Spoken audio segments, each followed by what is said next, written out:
Well, really a long time ago, like being an avid motor car fan enthusiast. I mean, you start as a child as loving watching race cars and so forth, and I used to love watching back then it was the well, equivalent of V8 supercars now, watching on TV, Dick Johnsons and Colin Bonds and so forth, and I just always wanted to work on cars, and so I actually started life in the automotive trade as a mechanic. And so on the tools, which was good. I enjoyed it for a short period of time, as you do. But like you're sick back then, you sort of started the trade at 16, so I was very young, right? And what do you know at 16? So I started really as a mechanic in a Mitsubishi dealership, and was going to leave, but the guys, the service team or service manager, saw something in me. Said, you should actually try maybe come and work as a service advisor. So I remember speaking on the tools until 4 o'clock comes, and it was quite funny because I remember it was yesterday. 4 o'clock comes, and a shirt comes on, and still greasy fingernails, and I'd go and try and help out the service department. And all the techs go, "Oh, look at you, all dressed up in a shirt," and and I actually really enjoyed the service advisor side of things. I actually enjoyed listening to the clients. I enjoyed sort of having an understanding about the automotive, the carts of how it worked and what they were trying to explain, the old miscommunication, and just showing some real true understanding empathy to the client's needs. Back then it was a bit different. There wasn't the aggression that we sort of tend to sort of see these days for lots of other reasons. So yeah, really. So I went from technician to service advisor within the same group. That was Mitsubishi. We bought the owners bought a brand new greenfield, Audi, Volkswagen, Say It, believe it or not, back then, site next door, and that's where I sort of became my service manager.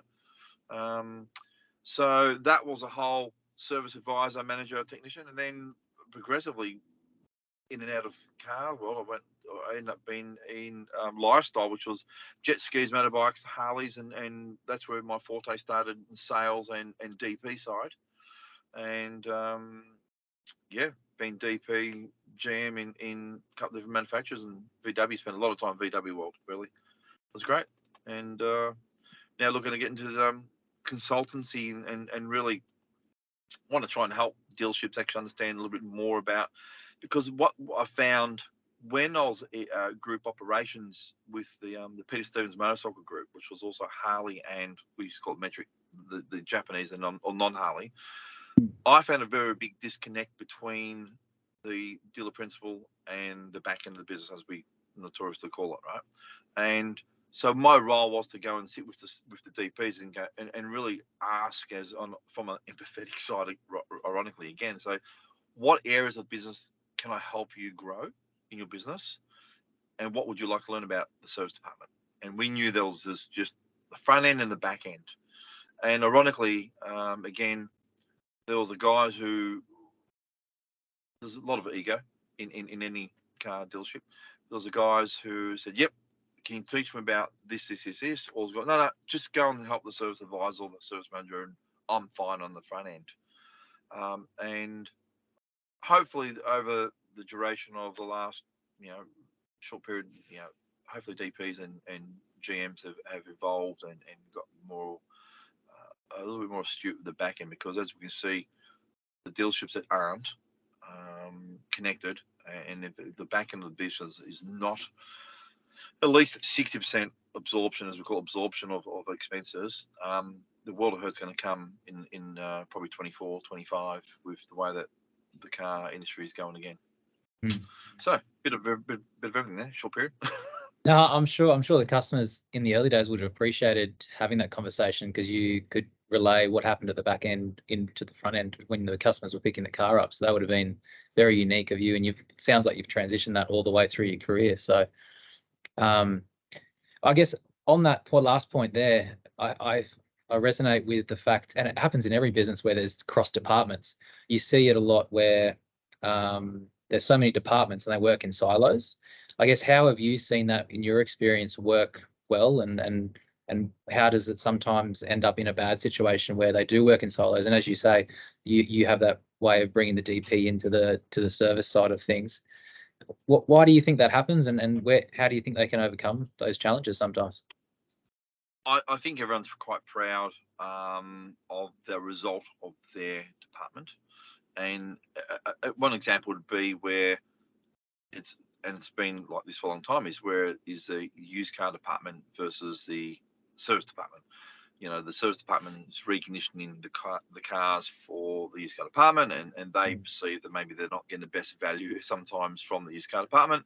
But of course, they're keeping all the money in house. Then the dealer principal or GM has to get involved and say, well, these are the reasons why we're doing it this way. And so, when a department manager is only responsible for his department or her department, you can understand why they want the best result for the department. But if they collectively get together and look at it and say, well, what's best for the business group, and if they're maybe remunerated a little bit differently towards each other, that may help. And I've seen of late where there's the fixed ops manager actually is also involved with the used car department, and there's also some income coming back to him from the used car result. And then they change the ways maybe they do things in terms of reconditioning, and maybe not, repair or replace things that maybe aren't required to try and achieve the best for their department. Yeah, it sounds like cross department KPIs in a way, where they care about another department, or it's very no different in terms of, you think of the poor business manager in a dealership, right? The business manager is the true point where they rely on everybody to be feeding them, right? They rely on the used car, feeding the guests back to them. New car, commercial department is the commercial department, and even a service client who maybe the car's is coming out of their term, and maybe they can guarantee future value, and the opportunity to put them into another car again. So they are the king and queens of making sure that they can leverage relationships. They have to. Yeah. And the hot topic at the moment, I go to a few conferences, and it was the customer life cycle, and that's just the other side of the whole piece, right? That's why it's all happening. It needs to be connected because of that customer life cycle. I made some notes prior to our you get together today, and it's funny, you start making some notes and then you're 3-4 pages into it, right? Because you understand where are we now, what's happened, and the difference we're seeing now is it's on constantly, but like the adaptation, you need to adapt constantly, and it's no different like you buy a used car. If you buy a used car, then it takes you 14 days to prepare that used car. The market changes so quickly in 30 days. So if you're 14 days to get your car prepared for lot, you're already behind. And so with now, there's so much adaptation you need to. You look at dealership, go, that's a dealership which was, well, the 50s and 60s, really. There's 4 walls, a roof, and we sell cars to clients. Okay, but now there's all these software is been involved, and there's AI, and there's you'll really need to have a dealership that clients can look at all your stock 24/7, right? So there's a now. Everyone's now. So we're just conditioned with our mobile phones, and just with everything we have. It's why do I have to wait till tomorrow? So it's everyone's something now. So if everybody wants something now, you have to be prepared, and actually you have to be able to provide the now. And if you don't, someone else will. It's as simple as that. Yeah, absolutely. And I guess just touching on technology, how have you seen that evolve over your time, and where do you think it's going to go? I think the AI integration into a dealership is it's just a must, right? And we see what the US is doing. Some of the AI companies are trying to adapt into the US, into Australia, but unfortunately, like some of our systems we use aren't the same, so they have to get their back end to communicate and so forth. But AI, I can see, is just a must-have tool in your dealership. Again, going back to 24/7, a client, wants to look at a car online at 9 o'clock at night. The AI is intelligent enough to actually have a relationship and keep the client interacted with your dealership. The whole point about really AI, I look at it, is that it keeps the client in your dealership. right? That's what. So they don't have the opportunity to go somewhere else because you didn't answer the phone, because you weren't there.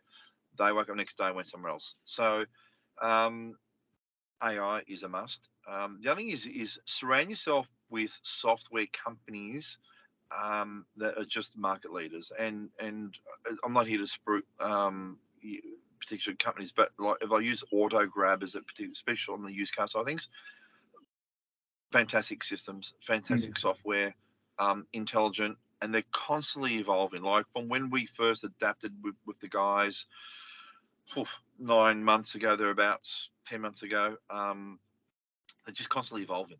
New software, new updates all the time. And I suppose the trick is for maybe the guys and girls in dealerships is as they're getting a little bit older and maybe not quite up to the is surround yourself by people who are smarter than you. Don't be afraid that there's people there who are telling you things that you don't quite understand and grasp, because there will be people in dealership who will, and just surround yourself by people who are smart and really just embrace the technology. It's not all fantastic, but you need to open eyes and just really embrace it. Yeah, I think it's definitely just being curious about what's out there, because if we're not curious, our customers are, and we'll be left Absolutely. behind if we're not just genuinely curious about what's coming. We talk about service and one of the big things that spoken about in service really, and it's funny, I'll bounce between service and sales, is retention. They keep using the word retention. Yeah. But if you look at retention as a whole for dealership, it's retaining the client's interest in your dealership. Right? If they're inquired on whatever brand car it is, they could be, well, in any given state, there could be 10, 15, 20 dealerships. Okay, and of course, right now people looking for people looking for the best price. They're actually not. They're looking for how can you serve my needs, right? And so retaining that client's needs, and with AI at 9 o'clock at night, being able to have a conversation, being able and actually just call back the client. So if someone's made an inquiry in your dealership, and we keep saying, we're so quiet. But again, all of a sudden you've seen 5, 10, 15, 20, 30, 40 unactioned leads that have been like 3, 4, 5, 6 weeks old. Well, how busy were you? Right? So it's, again, we're conditioned to lots of different things in the marketplace, especially over the last couple of years with COVID. But yeah, we just need to be wiser and embrace. Yeah, absolutely. And I guess as a whole, where do you see we spoke a little bit earlier off the call, but where do you see the industry going as a whole? What's your opinion on it? Well, if you look what's been transpiring over the last probably 3, 4, 5 months, the bigger groups are selling.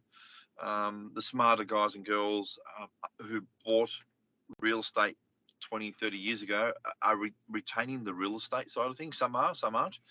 And saying, during COVID, as a profitable business, it's been quite profitable.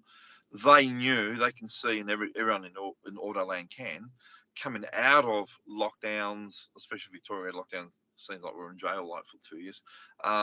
That's okay. Mr. Andrews has now departed also. Left the building. He's on good he's on good behaviour, so good on him. But trying to get a golf club membership, I believe, is trying to find difficulties. Anyway, we'll keep politics out of this.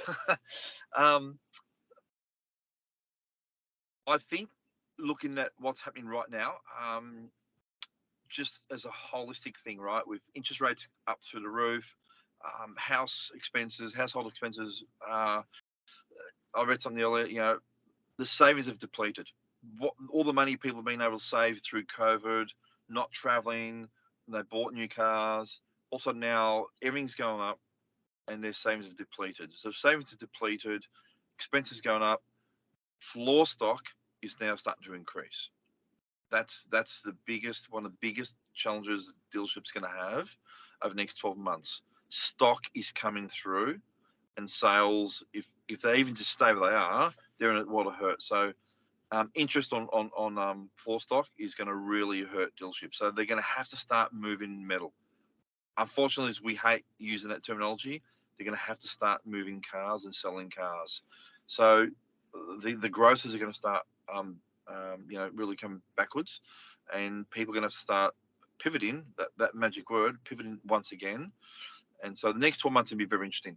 I think the people who will pivot early and look at other ways to be resourceful in a dealership will be the winners. Yeah, definitely. Yeah. Okay. Well, I guess from here, where are you looking forward for yourself, and where do you want to go within the industry now? Yeah, a bit of consultancy work actually. I've had a couple of people reach out. So with geez, getting 30, 40 years of experience, and with my experience of fix ops and front end, I can help people navigate the communication. So in the next period, I'll be working with some dealerships and helping them as fresh eyes come in and do some consultancy work. So I'm looking forward to that actually. Yeah, that's it. Hey, it's like you just get so bogged down when you're in that one spot. All you need is some fresh eyes to come in, and it makes one little Absolutely. idea